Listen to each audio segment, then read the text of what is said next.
Pourquoi le Fils de l'homme est sur la croix? Avant l'écoute de cette présentation, nous vous suggérons de prendre connaissance de l'intervention que nous avions réalisée au sujet de Job, de la souffrance de Job. Pourquoi? Parce que nous allons encore parler de la souffrance. Pourquoi Jésus était-il sur la croix? Ceci s'appelle la passion du Christ. Passion qui vient du grec pathos, qui signifie souffrance, ou du latin patios. Pourquoi la passion du Christ? Pourquoi toutes ces souffrances dans la religion? Nous l'avions déjà expliqué, la souffrance est illusoire, elle est virtuelle. Pour vivre dans ce monde matériel, l'homme a besoin d'une imagerie mentale, d'une mémoire. Par exemple, on doit se souvenir du chemin qui mène de chez soi pour déambuler de la maison au travail, de la maison à l'école, pour se rendre ici et là. Ces images mentales sont des outils de fonctionnement. Ce sont des outils nécessaires et même indispensables.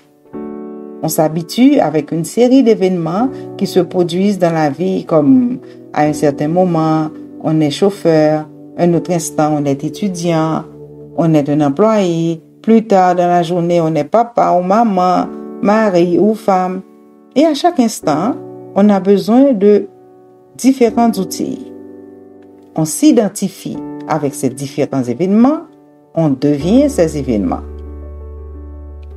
Dans un autre temps, on n'est plus étudiant, on n'a plus le même emploi.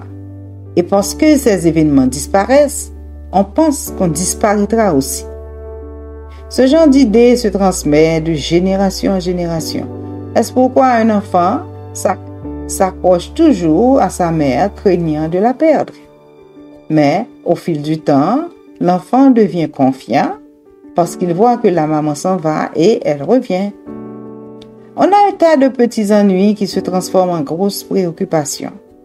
On a peur de perdre son téléphone, de perdre son enfant, peur de mourir, de faire un accident, de n'être pas à la hauteur, peur d'échouer, peur de la médisance.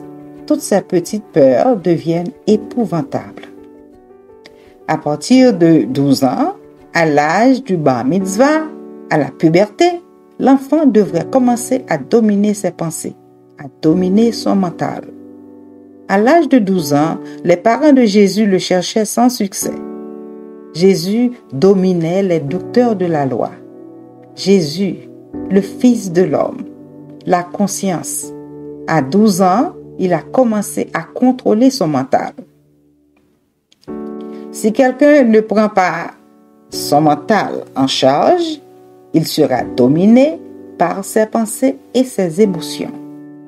Il sera englouti par ses pulsions et vivra de fourberies de toutes sortes et il finira même par se suicider.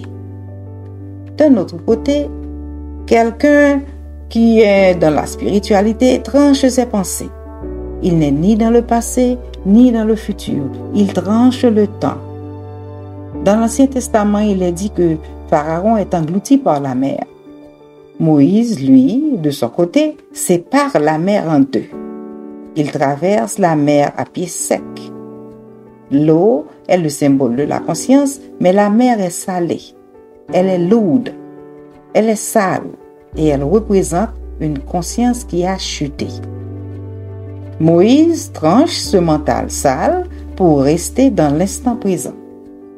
Il est encore dit dans la Genèse qu'Abraham tranche les animaux en deux pour que Dieu y dépose sa flamme. Dans le chapitre de Zacharie 14, il est dit que le Messie coupe le mont des Oliviers en deux avant d'arriver à Jérusalem. Et en fait de compte, dans le chapitre Al-Qamar, sourate 54 du Coran, on parle de la lune qui se fend en deux le jour du jugement dernier. Il faut trancher le temps en deux. Trancher le mental en deux. Trancher l'avenir et le passé pour rester dans la porte étroite, dans l'instant présent, dans le présent, le ici et maintenant. Si à l'âge de 12 ans, la conscience ne prenne pas le dessus, Jésus est cloué sur la croix. Le mental fige la vérité sur la croix du passé et du futur. La croix est le symbole des 4 points cardinaux des équinoxes et solstices d'hiver et de l'été. Jésus, qui est le Fils de l'homme, la conscience, est cloué dans le temps et l'espace. C'est ce qu'on appelle la croix de l'ego. Si nous devons progresser, le Fils de l'homme doit mourir dans le matériel pour monter dans le ciel, monter dans la conscience. Pour évoluer, pour atteindre l'éveil, il faut cesser de s'identifier au matériel. Cela ne signifie pas de ne rien posséder matériellement. Mais non, mais il faut éviter l'identification. Pourquoi le passé et le futur font souffrir? C'est parce que nous les prenons pour réels. Ils n'ont aucune vie. Par exemple, un homme qui ne voit pas sa femme est paniqué. Voici un autre exemple. Quelqu'un est assis sur une chaise. Cette chaise est réelle. Celle qu'il avait l'année dernière n'existe plus. C'est un souvenir mental, une illusion. La chaise qu'il pense avoir dans le futur est une imagerie mentale, une illusion. Elle n'existe pas. La seule chaise réelle est celle qui est là, ici, maintenant. Nous grandissons avec un tas d'illusions. Plus tard, nous verrons dans la mythologie grecque Chronos. Chronos qui est le temps et qu'il mange ses propres enfants. Nous y reviendrons. Nous vivons donc dans le futur. Nous nous disons que nous serons heureux après l'université, quand nous aurons un bon emploi, quand nous serons mariés, quand nous aurons des enfants, quand nous aurons ceci et cela. Tandis que la vie, c'est l'instant présent. C'est un lever de soleil qu'on admire, le café qu'on boit, le mets fumant qu'on déguste, l'eau qui coule sur la peau en se baignant, l'interlocuteur qu'on écoute avec attention. On est assis, on est conscient qu'on est assis. On est debout, on est conscient qu'on est debout. C'est ça la vie, l'instant présent, ici et maintenant. On doit se donner corps et âme à l'action du moment présent, sans distraction. Nous oublions que ce que nous avons ne peut être nous. Ce que nous avons, c'est l'avoir, tandis que nous sommes l'être.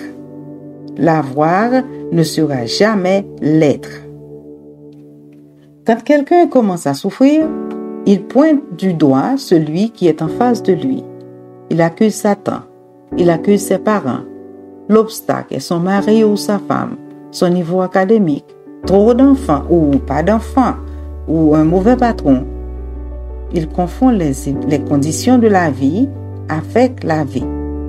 Un emploi n'est pas la vie. Il nourrit de faux problèmes, il les transforme d'obstacles en ennemis. C'est la faute des collègues, c'est la faute des Noirs, c'est la faute des Blancs, des immigrants. Son manque de soutien de la famille. La charge tombe toujours sur le dos de l'autre. Nous ne prenons pas conscience, nous restons dans le maya, l'illusion. Et c'est ça, la cause de nos souffrances. Les signaux de souffrance sont des alertes. C'est comme une douleur au ventre. C'est un signal qu'on a mangé quelque chose de drôle. Et il en est de même pour une migraine. C'est un signal de fatigue ou d'une hausse de la tension artérielle. En conclusion, nous disons que les signaux de souffrance veulent dire qu'il est temps de monter un niveau de conscience. Il est temps de passer à l'action pour faire taire le mental.